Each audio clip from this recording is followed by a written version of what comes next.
ಆತ ಹಲವು ತಿಂಗಳ ಹಿಂದೆ ಮದುವೆಯಾಗಿದ್ದ ನವವಿವಾಹಿತ.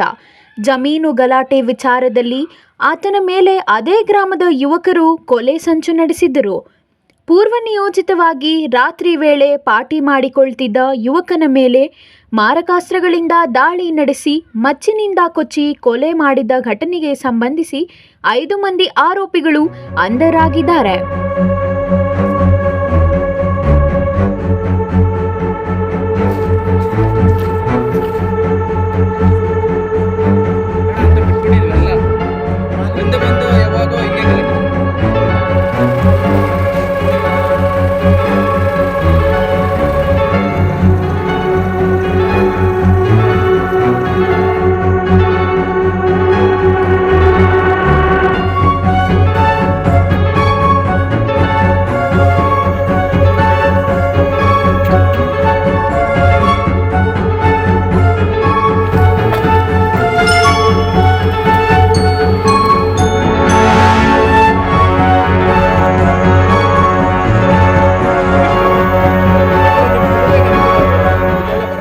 ಚಿಕ್ಕಬಳ್ಳಾಪುರ ತಾಲೂಕಿನ ದೊಡ್ಡಹಳ್ಳಿ ಗ್ರಾಮದಲ್ಲಿ 4 ದಿನಗಳ ಹಿಂದೆ ಈ ಭೀಕರ ಕೃತ್ಯ ನಡೆದಿತ್ತು. ಆಸ್ತಿ ವಿವಾದ ಸೇರಿದಂತೆ ಹಳೆಯ ವೈಷಮ್ಯದ ಹಿನ್ನೆಲೆಯಲ್ಲಿ ಸುರೇಶ್ ಹಾಗೂ ಅವರ ಕುಟುಂಬದವರು 30 ವರ್ಷದ ನರಸಿಂಹಮೂರ್ತಿ ಮೇಲೆ ರಾಕ್ಷಸರಂತೆ ಎರಗಿ ಮಚ್ಚಿನಿಂದ ಕೊಚ್ಚಿ ಬರ್ಬರವಾಗಿ ಕೊಲೆ ಮಾಡಿದ್ದರು. ಅಕ್ಟೋಬರ್ 8ರಂದು ರಾತ್ರಿ ಸುಮಾರು 10 ಗಂಟೆ ಸಮಯದಲ್ಲಿ ಶಶಿ ಎಂಬಾತ ಪಾರ್ಟಿ ಮಾಡೋಣ ಬಾ ಅಂತ ನರಸಿಂಹಮೂರ್ತಿ ಹಾಗೂ ಆತನ ಸ್ನೇಹಿತರನ್ನ ಕರೆದುಕೊಂಡು ಹೋಗಿ ದೊಡ್ಡಹಳ್ಳಿ ಗ್ರಾಮ ಹೊರವಲಯದ ಜಮೀನಿನ ಬಳಿ ಮಾಂಸದ ಅಡುಗೆ ಮಾಡಿ ಕಂಠಪೂರ್ತಿ ಕುಡಿದು ಇನ್ನೇನು ಬಾಡೂಟ ಸವಿಯಬೇಕು ಅನ್ನೋಷ್ಟರಲ್ಲಿ ಸುರೇಶ್ ಹಾಗೂ ಆತನ ಸಹಚರರು ಕತ್ತಲಲ್ಲಿ ಏಕಾಏಕಿ ಎರಗಿ ಮಚ್ಚಿನಿಂದ ಕುರಿ ಕತ್ತರಿಸುವ ಹಾಗೆ ಆತನನ್ನ ಕತ್ತರಿಸಿ ಹಾಕಿದರು.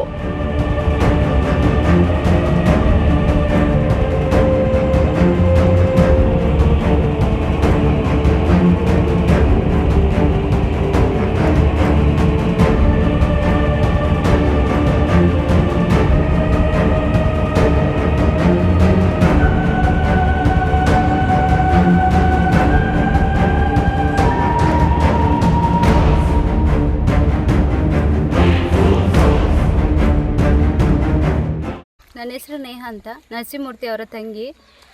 ಯಾರ್ಯಾರು ಪ್ಲ್ಯಾನ್ ಮಾಡಿ ಸ್ಕೆಚ್ ಹಾಕಿದಾರೋ ಅವ್ರಿಗೆಲ್ಲ ಶಿಕ್ಷೆ ಆಗಲೇಬೇಕು, ಒಬ್ಬರನ್ನೂ ಬಿಡಬಾರ್ದು. ನಮ್ಮ ಅಣ್ಣವರು ಎಲ್ಲ ಇದ್ದಾರೆ, ಮನೆಯಲ್ಲೇ ಇದ್ದರು.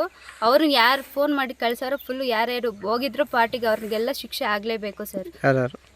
ಅವರು ಕಿರಣ್, ಶಶಿ, ಪ್ರವೀಣು, ರಾಮು, ಆನಂದ್, ಅಶೋಕ್, ಇನ್ನೊಬ್ಬ ಇಬ್ಬರು ಅಶೋಕ್ ರವತೆ, ಮತ್ತು ಸುರೇಶು, ನವೀನು, ಇವ್ರಿಗೆಲ್ಲ ಶಿಕ್ಷೆ ಆಗಲೇಬೇಕು ಸರ್. ಇವ್ರು ಮಾತ್ರ ಬಿಡಬಾರ್ದು. ಇವರೇ ತಾನೇ ಎಲ್ಲ ಇದು ಪ್ಲಾನ್ ಮಾಡಿಬಿಟ್ಟು ಕರ್ಕೊಂಡೋಗಿದ್ರು. ಅವರು ಇಬ್ಬರು ಮನೆಯಲ್ಲಿದ್ದರು, ಊಟ ತಿನ್ಕೊಂಡು ನೆಮ್ಮದಿಯಾಗಿ ಮನೆಯಲ್ಲಿದ್ದರು. ಅವರೇ ಇಲ್ಲ ಫೋನ್ ಮಾಡಿ ಎಲ್ಲ ಕರ್ಸ್ಬಿಟ್ಟು ಇವಾಗ ಅವರೇ ಇದು ಮಾಡಿರೋ ತಾನೇ ಮೇಯ್ನ್ ಅವ್ರಿಗೆ ಶಿಕ್ಷೆ ಆಗಬೇಕು ಸರ್. ಇದು ನಿಮ್ಮಲ್ಲಿ ಈ ಪೊಲೀಸ್ ಅವ್ರಿಗೆ ಈ ಥರ ಭಿಕ್ಷೆ ಆದರೂ ಬೇಡ್ಕೊಂಡಿದ್ದೀವಿ ಸರ್. ಅವ್ರಿಗೇನಾದರೂ ಒಂದು ಮಾಡಲೇಬೇಕು ಸರ್. ನಮ್ಮ ಅಣ್ಣನ ಇವಾಗ ಯಾರು ಕರ್ಕೊಂಡು ಬರೋದು ಇಲ್ಲ. ಅವರು ಹೆಂಡ್ತಿ ಆಗಿ ಒಂದು 9 ತಿಂಗಳು ಆಗೈತೆ. 3 ತಿಂಗಳು ಇವಾಗ ಪ್ರೆಗ್ನೆಂಟ್ ಅವಳು. ಅವ್ರಿಗೆ ಯಾರಾಗ್ತಾರೆ ಅಂತ ಗೊತ್ತಿಲ್ಲ ಸರ್. ಅವ್ರಿಗೂ ಸ್ವಲ್ಪ ಅವ್ರಿಗೆ ದಯ ಆದರೂ ಕೊಟ್ಬಿಟ್ಟು ಅವ್ರಿಗೆ ಶಿಕ್ಷೆ ಆಗೋ ಥರ ಮಾಡಿ ಸರ್. ಇದು ಮೂಲ ಕಾರಣ ಏನು, ಯಾವ ರೀತಿ ಸ್ಕೆಚ್ ಮಾಡಿದ್ದಾರೆ ಅವ್ರು ಹೇಳಿ ಸ್ವಲ್ಪ. ಜಮೀನ್ ವಿಷಯಕ್ಕಾಗಿ ಅವರು ಸ್ಕೆಚ್ ಮಾಡಿರೋದು ಸರ್. ಹಳೆ ವಿಷಯಗಳು ಜಾಸ್ತಿ ಇತ್ತು ಜಮೀನ್ ಬಗ್ಗೆನೆ. ಇದು ನಾವು ಮಲ್ಕೊಂಡಿರುವಾಗ ಬಂದು ಕಳ್ಳುಗಳೆಸೆಯೋದು, ಮತ್ತು ಇಲ್ಲಿ ದಾರಿ ಬಿಡಿ ಅಂತ ಹೇಳ್ಬಿಟ್ಟು ಸುಮ್ಮನೆ ನಮ್ಮ ಜಮೀನಲ್ಲೇ ಬಂದು ಹೋಗ್ಬೇಕು ಅಂತ ಹೇಳ್ಬಿಟ್ಟು ಗಲಾಟೆಗಳು, ಹೆಂಗಸನ್ನ ಕಳಿಸೋದು. ಗಂಡರ್ಸ್ ಬರೋದಿಲ್ಲ, ಹೆಂಗಸರೇ ಕಳಿಸ್ತಾರೆ ಮುಂದೆ. ಅದಕ್ಕೋಸ್ಕರ ಎಲ್ಲ ಚಿಕ್ಕ ವಿಷಯಗಳು ಅವರೇ ಬೇಕು ಅಂತ ಹೇಳ್ಬಿಟ್ಟು ಕರ್ಕೊಬರೋದು. ಅವತ್ತು ರಾತ್ರಿ ಏನಂತ ಹೇಳಿ ಮನೆ ಕರ್ಕೊಂಡು ಹೋಗಿದ್ದಾರೆ. ಅವತ್ತು ಟ್ಯಾಕ್ಟ್ರು ತಂದಿದ್ದೀರಲ್ಲ, ಹೊಸ ಟ್ಯಾಕ್ಟ್ರ್ ತಂದಿರಾ, ಎಲ್ಲ ಪೂಜೆ ಮಾಡಿದ್ದೀರಾ, CC ಕ್ಯಾಮ್ರಾ ಫಿಟ್ ಮಾಡಿಸಿದ್ದೀರಾ, ನಮ್ಗೆ ಪಾರ್ಟಿ ಕೊಡಿ, ಈಗ ಜಾಸ್ತಿ ದಿನ ಆಯ್ತಲ್ಲ ಪಾರ್ಟಿ ಕೊಟ್ಬಿಟ್ಟು ಕೊಡಿಸಿ ಅಂತ ಹೇಳ್ಬಿಟ್ಟು 1 ವಾರದಿಂದ ಕೇಳ್ತಿದ್ರಂತೆ. ಸರಿ ಅಂತ ಹೇಳ್ಬಿಟ್ಟು ತಿರ್ಗಾ ರಾತ್ರಿ ಬಿಟ್ಟೇ ಇಲ್ವಂತೆ. ನಾವು ಬರಲ್ಲ ಅಂತ ಹೇಳಿದ್ರು ನಮ್ಮ ಅಣ್ಣಂದಿರು ಸರಿ ಇಲ್ಲ ಬಾ ಅಂತ ಹೇಳ್ಬಿಟ್ಟು ಕರ್ಕೊಂಡೋಗ್ಬಿಟ್ಟು ಈ ಥರ ಕುಡಿಸಿ ಅವ್ರನ್ನೆಲ್ಲ ಚೆನ್ನಾಗಿ ಕುಡಿಸ್ಬಿಟ್ಟು ತಿನ್ನೋ ಟೈಮಲ್ಲಿ ನಮ್ಮ ಅಣ್ಣ ಚಿಕ್ಕಣ್ಣ ಎಣ್ಣೆ ರಾಜೇಶ್ ಅಂತ ಅವನು ನೀರು ತರೋಕ್ಕೆ ಮೇಲೆ ಕಳಿಸ್ಬಿಟ್ಟು ಇವನ ನರಸಿಂಹಮೂರ್ತಿ ಅಂತ ಕೆಳಗಡೆ ಕೂತಿರೋ ಅವ್ರನ್ನ ಚೆನ್ನಾಗಿ ಕುಡಿಸ್ಬಿಟ್ಟು ಕೆಳಗಡೆ ತಿಂತಿರೋವನ್ನ ಅವ್ನು ಸುರೇಶ್ ಅಂತ ಹಿಂದಿಂದೆ ಬಂದು ಕೊಂಚಾಕ್ಬಿಟ್ಟವನೆ ಅವನು, ಮಚ್ಚಲ್ಲಿ ತಗೊಬಂದು ಹೊಡೆದಾಕವನು. ನರಸಿಂಹಮೂರ್ತಿಯನ್ನ ಬರ್ಬರವಾಗಿ ಕೊಚ್ಚಿ ಕೊಲೆ ಮಾಡುತ್ತಿದ್ದಂತೆ ಪಾರ್ಟಿಗೆ ಆಗಮಿಸಿದ ಸ್ನೇಹಿತರು ಎದ್ದನೋ ಬಿದ್ದನೋ ಅಂತ ಜೀವ ಕೈಯಲ್ಲಿಟ್ಟುಕೊಂಡು ಕತ್ತಲಲ್ಲಿ ಓಡಿದ್ದಾರೆ. ವಿಷಯ ತಿಳಿಯುತ್ತಿದ್ದಂತೆ ಸ್ಥಳಕ್ಕೆ ಆಗಮಿಸಿದ ಚಿಕ್ಕಬಳ್ಳಾಪುರ ಎಸ್ಪಿ ಕುಶಾಲ್ ಚೌಕ್ಸೆ ಹಾಗೂ ಪೆರೇಸಂದ್ರ ಠಾಣೆ ಪೊಲೀಸರು ಸ್ಥಳ ತನಿಖೆ ನಡೆಸಿದ್ದು, ಕೃತ್ಯದಲ್ಲಿ ಭಾಗಿಯಾಗಿದ್ದ ದೊಡ್ಡಹಳ್ಳಿ ಗ್ರಾಮದ ಪ್ರಮುಖ ಆರೋಪಿ ಸುರೇಶ್, ಲೈನ್ಮೆನ್ ವೆಂಕಟೇಶ್, ಕಿರಣ್, ಕೊಂಡಪ್ಪ ಹಾಗೂ ಗಂಗರತ್ನ ಎಂಬುವವರನ್ನ ಬಂಧಿಸಿ ವಿಚಾರಣೆ ನಡೆಸಿದ್ದಾರೆ. ಅವರು ಅವರದು ಫ್ಯಾಮಿಲಿದು ಹಳೆ ಲ್ಯಾಂಡ್ ಡಿಸ್ಪ್ಯೂಟ್ ಜಮೀನು ವಿಚಾರ ಬಗ್ಗೆ ವಿವಾದ ಇತ್ತು. ಆ ವಿಚಾರ ಬಗ್ಗೆ ಯಾವುದು ಇನ್ಸಿಡೆಂಟ್ ಆಗಿದೆ, ಈ ಕಾರಣ ಬಗ್ಗೆ ಅವರದು ಡೆತ್ ಆಗಿದೆ. ಅಲ್ಲಿ ಘಟನಾ ಸ್ಥಳಕ್ಕೆ ಹೋಗಿ ಪರಿಶೀಲನೆ ಮಾಡಿದಾಗ ನಮಗೆ ಗೊತ್ತಾಯಿತು ಕಿ ನಿನ್ನೆ ಈವ್ನಿಂಗ್ ಅರೌಂಡ್ 10-12 ಜನ ಫ್ರೆಂಡ್ಸ್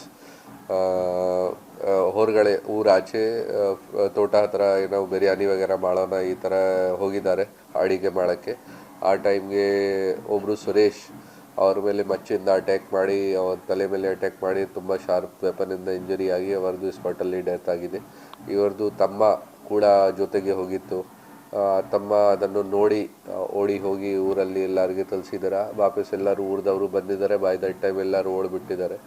ಸೊ ಟೋಟಲ್ ಅರೌಂಡ್ 11 ಜನ ಇತ್ತು. 11 ಜನದಿಂದ ನಾವು 8 ಜನಗೆ ರಾತ್ರಿ ಸೆಕ್ಯೂರ್ ಮಾಡಿ ಅವರದು ಇಂಟರೋಗೇಷನ್ ಮಾಡಿದ್ದೀವಿ. ಆಮೇಲೆ ಕಂಪ್ಲೇಂಟಿಂದ ಕಂಪ್ಲೇಂಟ್ ತಗೊಂಡು FIR ಅಲ್ಲಿ ಅವರು ಈ ಥರ ಕೊಟ್ಟಿದ್ದಾರೆ ಕಿ ಹಳೆ ಜಮೀನು ವಿವಾದ ವಿಚಾರ ಬಗ್ಗೆ ಟೋಟಲ್ 5 ಜನ ಮೇಲೆ, ಸುರೇಶ್ ಮತ್ತು ಅವರದು ಫ್ಯಾಮಿಲಿ ಮೆಂಬರ್ಸ್ ಮೇಲೆ ಕೊಟ್ಟಿದ್ದಾರೆ ಅವರು. ಸೊ ಈಗ ಔಟ್ ಆಫ್ 5 ಜನ ಟೋಟಲ್ 4 ಜನಗೆ ನಾವು ಅರೆಸ್ಟ್ ಮಾಡಿದ್ದೀವಿ. ಒಬ್ಬರು ಸುರೇಶ್ ಬಾಕಿ ಇದೆ, ಅವ್ರಿಗೆ ಕೂಡ ಕಂಪ್ಲೇಂಟ್ ಕೊಟ್ಟಿದ್ದಾರೆ, ಈ ಥರ ಹೇಳ್ತಾ ಇದ್ದಾರೆ. ಅದನ್ನು ನಾವು ವೆರಿಫೈ ಮಾಡ್ತಾ ಇದ್ದೀವಿ. ಜೊತೆಗೆ ಈಗ ರೀಸೆಂಟಾಗಿ ಇನ್ನೊಂದು ಪ್ರಾಪರ್ಟಿ ವಿಚಾರ ಬಗ್ಗೆ ಯಾವುದು ಲಾಯರ್ ಜೊತೆಗೆ ಡಿಸ್ಕಷನ್ ನಡ್ತಾ ಇತ್ತು. ಇವರು ಫೋನ್ ಮಾಡಿ ಅವರಿಗೆ ಹೇಳಿದ್ದಾರೆ ಕಿ ನಮಗೆ ಕೂಡ ಭಾಗ ಬೇಕು ಆ ಪ್ರಾಪರ್ಟಿಯಲ್ಲಿ, ಇದು ಅದು ಈ ಥರ ಅವ್ರ ಜೊತೆ ಫೋನಲ್ಲಿ ಗಲಾಟೆ ಮಾಡಿದ್ದಾರೆ. ಆಮೇಲೆ ಇವರ ಹತ್ರ ಅದೇ ವಿಚಾರ ಬಗ್ಗೆ ಮಾತಾಡಿದ್ದಾರೆ. ಸೊ ನಿನ್ನೆ ರಾತ್ರಿ ಇವರ ಹತ್ರ ಬಂದು ಇವರಿಗೆ ಮಚ್ಚಿಂದ ಅಟ್ಯಾಕ್ ಮಾಡಿ ಸಾಯಿಸಿದ್ದಾರೆ.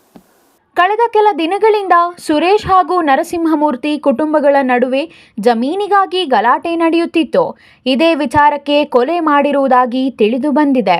ಅಲ್ಲದೆ ಕೊಲೆಯಾದ ನರಸಿಂಹಮೂರ್ತಿ ಸಹೋದರ ರಾಜೇಶ್ ಹಾಗೂ ಅವರ ಕುಟುಂಬಸ್ಥರಿಗೆ ಸುರೇಶ್, ಶಶಿ, ರಾಮು, ಪ್ರವೀಣ್, ಅಶೋಕ್ ಸೇರಿದಂತೆ ಹಲವರು ಕೊಲೆ ಬೆದರಿಕೆ ಹಾಕಿದ್ದು, ದುಷ್ಕೃತ್ಯ ಎಸಗಿದ ಕೊಲೆಗಡುಕರಿಗೆ ನೇಣಿನಂತಹ ಕಠಿಣ ಶಿಕ್ಷೆ ನೀಡುವಂತೆ ನರಸಿಂಹಮೂರ್ತಿ ಕುಟುಂಬಸ್ಥರು ಪೊಲೀಸರಿಗೆ ಕಾಲಿಗೆ ಬಿದ್ದು ಗೋಳಾಡಿದ್ದಾರೆ. ರಾಜೇಶ್ ಅಂತ ಕೊಲೆ ಆಗಿರೋದು ನಮ್ಮಣ್ಣ ಸ್ವಂತ ಅಣ್ಣ ನರಸಿಂಹಮೂರ್ತಿ ಅಂತ. ಅವ್ರು ಪಾರ್ಟಿ ಮಾಡುವಂತ ಪೋರ್ಷಣೆ ಮಾಡಿ ಬಂದು ಇಲ್ಲಿಗೆ ಪಾರ್ಟಿ ಮಾಡ್ತಾ ಇದ್ರು. ಸುರೇಶ್ ಬಂದು ಓಡಾಡ್ಕೊಂಡಿದ್ದ. ನಾವು ಕರೆದಿಲ್ಲ, ಅವರೇ ಕರೆದಿರೋರು ಏನೋ ಗೊತ್ತಿಲ್ಲ ಸರ್. ಅವ್ರು ಕರೆದ್ಬಿಟ್ಟು ಕರೆದವರೋ ಏನೋ ಗೊತ್ತಿಲ್ಲ. ಅವ್ರು ಬಂದು ಓಡಾಡ್ಕೊಂಡು ಎಣ್ಣೆ ಬಾಟ್ಲಿ ಎತ್ಕೊಂಡು ಕುಡ್ಕೊಂಡು ಓಡಾಡ್ತಿದ್ದ. ಯಾರು ಪಾರ್ಟಿ ಮಾಡಿದ್ದು, ಯಾರ್ದು ಅದು ಇದು ಅಂತ ಶಿಷ್ಯನ ಕೇಳ್ತಿದ್ದ. ಅವನ್ನೆಲ್ಲ ಹೋಗ್ಬಿಟ್ಟು ಮತ್ತೆ ಹಿಂಗೆಲ್ಲ ಹೋಗಿ ಒಂದು ರೌಂಡ್ ಹಾಕ ಬರ್ತಿದ್ದ. ಪ್ರವೀಣ್ ಅವ್ರ ಸ್ವಂತ ಚಿಕ್ಕಪ್ಪನ ಮಗನ ಸರ್, ಅವನ ಜೊತೆ ಏನೋ ಮಾತಾಡ್ದ. ಮತ್ತು ರಾಮು ಅಲ್ಲಿದ್ದ. ಅವ್ರ ಜೊತೆ ಎಲ್ಲ 3 ಜೊತೆ ಹೋಗಿ ಮಾತಾಡ್ಕೊಂಬಂದ. ಶಿಷ್ಯ ಅವರೆಲ್ಲ ಹೋಗಿ ಮಾತಾಡ್ಕೊಂಬಂದ್ಬಿಟ್ಟು ಮತ್ತೆ ಬಂದ್ಬಿಟ್ಟ ಸರ್ ಅವನು. ಹಿಂಗೆ ಒಂದು ರೌಂಡ್ ನಮ್ಮ ಅಣ್ಣ ಅಲ್ಲಿದ್ದು ನೋಡೋನೆ. ಒಂದು 4-5 ಜನ ಎಣ್ಣೆ ಹೊಡಿತಿದ್ರು. ನಾನು ಇಲ್ಲೇ ಇದ್ನಿ. ನನ್ನನ್ನು ನೋಡ್ಕೊಂಡು ಹೋಗೋಣ, ಯಾರು ಇದ್ದೀರಾ ಏನೇನಂತ ಎಲ್ಲ ಕೇಳ್ಕೊಂಡು. ಮತ್ತೆ ಹಂಗಾಸೆ ಹೋಗ್ಬಿಟ್ಟು ಮತ್ತೆ ಬಂದ್ಬಿಟ್ಟು ಹಿಂಗೆ ಈ ಕಡೆಯಿಂದ ಹೋಗ್ಬಿಟ್ಟು ನಮ್ಮ ಅಣ್ಣವರೆಲ್ಲ ಎಣ್ಣೆ ಫುಲ್ ಇದು ಎಣ್ಣೆ ಹಾಕೊಂಡು ಇರೋದಕ್ಕೆ ಹೋಗಿ ಹಿಂದೆಯಿಂದ ಮುಚ್ಚಿ ತಗೊಂಡು ಹಾಕ್ಬಿಟ್ಟವನು. ಮತ್ತೆ ಕಿರ್ಚಿದಾಗ ಎಲ್ಲರೂ ಜೋರಾಗಿ ಕಿರ್ಚ್ಕೊಂಡ್ರು. ಎಲ್ಲರೂ ಓಡೋದ್ರು ಸರ್. ಅಲ್ಲಿ ಬಿಡಿಸಿಲ್ಲ, ಏನಿಲ್ಲ. ಒಂದು ಅಶೋಕ್ ಅಂತ ಇದ್ದಿದ್ದು, 2 ಅಶೋಕ, ಮತ್ತು ಅವ್ರ ಸ್ವಂತ ತಮ್ಮ ಚಿಕ್ಕಪ್ಪನ ಮಗ ಪ್ರವೀಣ್ ಅಂತ ಅವನು, ಮತ್ತು ಇನ್ನೊಬ್ಬರ ಹೆಸರು ನವೀನ್ ಅಂತ. 4-5 ಜನ ಅಲ್ಲೇ ಇದ್ದರು. ಅವನು ಹೊಡಿಯೋಕೆ ಹೋದ್ರಾಗ ಬಿಡಿಸ್ಬೇಕಾಗಿತ್ತು ಸರ್. ಅವರು ಓಡೋಗ್ಬಿಟ್ಟವ್ರು ಸರ್. ಅದು ಆಗಲಿ ಅಂತ ಅವರೇ ಪ್ರೀ ಪ್ಲ್ಯಾನ್ ಮಾಡಿಬಿಟ್ಟು ಈ ಥರ ಮಾಡವ್ರೆ ಸರ್. ನಮ್ಮ ಹಳೆ ದ್ವೇಷ ಏನಾದ್ರು ಇತ್ತಾ? ಹಳೆ ದ್ವೇಷ ನಮ್ಮ ಜಮೀನ್ ಹತ್ರ ದಾರಿ ಹೋಗ್ಬೇಕಂತ ಯಾವಾಗ ಕಿರಿಕ್ಲೈತೆ ಸರ್. ಒಂದು 7-5 ಇಯರ್ಸಿಂದ ಗಲಾಟೆಗೆ ಐತೆ ಸರ್ ಅವ್ರಿಗೂ ನಮಗೆ. ಮತ್ತು ಇನ್ನೊಂದು ನಾವು ಕಿರಣ್ ಅಂತ ಹೇಳಿದ್ವಿ ನೋಡಿ ಸರ್. ಅವ್ನಿಗೆ ಅಲ್ಲಿ ಜಮೀನು ಐತೆ ಸರ್. ಅವತ್ತು ನೈಟೇ ಹಿಂಗೆ ನಮ್ಮ ಅಪ್ಪನ ಕರೆದ್ಬಿಟ್ಟು ಸೈನ್ ಹಾಕ್ ಬಾ ಅಂತ ಕರೆದ್ಬಿಟ್ಟು ಅವತ್ತು ನಮ್ಮ ಅಪ್ಪನಿಗೆ ಸ್ಕೆಚ್ ಹಾಕಿರೋದು ನಮ್ಮ ಅಣ್ಣನ ಮೇಲೆ ಹಾಕ್ಬಿಟ್ಟವ್ರೆ ಸರ್. ಏನಕ್ಕೆ ಸೈನ್? ಜಮೀನು ಸರ್, ಅದು ಮಾಡಿಸಿ ಅಂತ ಕಿರಣ್ ಅವರು ಹೇಳ್ತಿದ್ರು. ಅದರಿಂದ ನಮ್ಮ ಅಪ್ಪನ ಚಿಕ್ಕಬಳ್ಳಾಪುರಕ್ಕೆ ಕರ್ಕೊಂಡವ್ರೆ. ಇವಾಗ ಇವನು ಸುರೇಶ್ ಅನ್ನೋನು ಊರಾಗೆ ಯಾವ ರೀತಿ ಇದ್ದನಪ್ಪ ಸರ್ ಎಲ್ಲರ ಮೇಲೆ ಕಿರಿಕೆ ಸರ್. ಯಾರು ಯಾವ ಜಮೀನು ಮೇಲೆ ಹೋದ್ರು ಎಲ್ಲ ಯಾವ ಒಂದ್ಸರಿ ಕೇಳಿ ಸರ್, ಎಲ್ಲ ಗಲಾಟೆ ಎಲ್ಲ ಕಿರಿಕೆ ಕುಡ್ಕೊಂಡು ಬಂದು ಎಲ್ಲರ ಮೇಲೆ ಗಲಾಟೆಗೆ ಹೋಗೋದು. ನಮ್ಮ ಜಮೀನು ದೌರ್ಜನ್ಯ ಜಾಸ್ತಿ ಮಾಡ್ತಿದ್ದ ಸರ್, ದಬ್ಬಾಳಿಕೆ ಜಾಸ್ತಿ ಎಲ್ಲರ ಮೇಲೇನು. ಏನೋ ಜಾಸ್ತಿ ಇದ್ದೀನಿ ಅವ್ರಿಗೆಲ್ಲ MLA ಸಪೋರ್ಟ್ ಅದು ಇದು ಏನೇನು ಸಪೋರ್ಟ್ ಐತೆ ಅಂತ ಎಲ್ರದ್ದು ಇದಂತ ಹೇಳ್ಬಿಟ್ಟು ಗೊತ್ತಿರೋರು ಅಂತ ಹೇಳ್ಬಿಟ್ಟು ಈಗೆಲ್ಲ ಮಾಡಿ ಹಿಂಗೆ ಸಾಯಿಸೋಣ. ನಿಮ್ಗೆ ಧಮಕಿ ಹಾಕಿದ್ದು ಯಾರು? ಸರ್ ಶಶಿ ಅಂತ, ಮತ್ತೆ ರಾಮು ಅಂತ, ಮತ್ತೆ ಪ್ರವೀಣ್ ಅಂತ, ಮತ್ತೆ ಇನ್ನೊಬ್ಬ ಅಶೋಕ್ ಅಂತ ಸರ್. ಏನಂತ ಹಾಕಿದ್ದಾರೆ? ನಿನ್ನೇನ ಇತ್ತು ನಾವು ಹೇಳ್ಕೊಟ್ಟಂಗೆ ಹೇಳ್ಕೊಡ್ತಿದ್ರೆ ನೀನು ಸಾಯಿಸಾಕ್ತೀವಿ ನಿಮ್ಮಪ್ಪನ ನಿನ್ನ ಅಂತ ಹೇಳೋರು ಸರ್. ಯಾವ ರೀತಿ ಏನು ಮಾಡ್ತಾರೆ, ಏನು ಪ್ಲಾನ್ ಮಾಡಿ? ಏನಂದರೆ ಏನಂದ್ರೆ ನಿಮ್ಮ ಅಣ್ಣನ ಹೆಂಗೆ ಸಾಯಿಸಾಕ್ತೀವೋ ಹಂಗೆ ಸಾಯಿಸಾಕ್ತೀವಿ. ನಾವು ಎಷ್ಟು ಜನ ನಾವೇನೇನು ಇನ್ನೂ ಗೊತ್ತಿಲ್ಲ ನಿಮಗೆ, ಎಷ್ಟು ಜನ ಇನ್ನೂ ಜಾಸ್ತಿನೇ ನಾವು ಊರವ್ರು ಯಾರು ಬಂದಿವಿ ಎಲ್ಲರಿಗೂ ಸ್ವಲ್ಪ ಜನ ಮಿಂಗಲಾಗಿದ್ವಿ, ಸಾಯಿಸಾಕ್ತೀವಿ ಅಂತ ಬೆದರಿಕೆ ಮಾಡೋರು ಸರ್. ಘಟನೆ ಸಂಬಂಧ ಗುಡಿಬಂಡೆ ಸರ್ಕಲ್ ಇನ್ಸ್ಪೆಕ್ಟರ್ ಮುನಿಕೃಷ್ಣ ಹಾಗೂ ಪೆರೇಸಂದ್ರ ಠಾಣೆ ಪೊಲೀಸರು ಆರೋಪಿಗಳನ್ನು ಕರೆತಂದು ಸ್ಥಳ ತನಿಖೆ ನಡೆಸಿ ಮುಂದಿನ ಕ್ರಮ ಕೈಗೊಂಡಿದ್ದಾರೆ. News bureau, CTV news, Chikkaballapur.